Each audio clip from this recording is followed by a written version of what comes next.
Lack of seriousness. I'm Jeff Stein with today's Iowa Politics Report.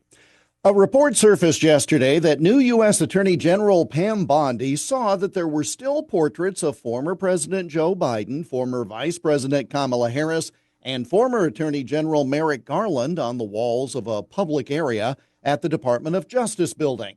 Since those folks have been out of office for nearly a month, she thought it was time to switch things out, so she personally removed the portraits from the wall, stacked them up for processing, and moved along. Judging from the reaction from those on the left side of the political aisle, though, you'd have thought she had committed the worst act against society imaginable. See, they hissed. Despite her claims to care about justice, she's going to be nothing but a Trumper, seeking retribution against political enemies. Seriously? That's what passes for news out of legacy media these days?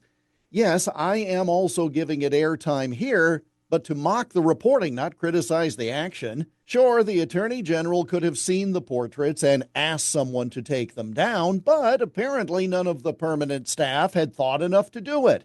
So what's wrong with leading by example and setting a very real tone that different folks are in charge? And the fact that none of the permanent staff had already done it suggests perhaps there is something to that deep state concern. There's already been ample evidence of that elsewhere in the first month of Trump 2.0. And if she had asked someone else to do it, that would have been misrepresented as ordering it to be done, so workers could salute or bow down to the Trump portrait when entering the building each day. And she'd then be criticized for, wait for it, not just doing it herself. Look, portraits of presidents hang in city halls and legislative chambers across the country. When a new president takes office, do you think those of his party enjoy changing out the portraits? Of course they do, regardless of political affiliation. Am I to believe that Democrats didn't crow about swapping out Trump portraits for Biden portraits 4 years ago? The breathless nature of the reporting on this, though, gives me great concern about news reporting these days overall. That's nothing new, sadly, just the latest example.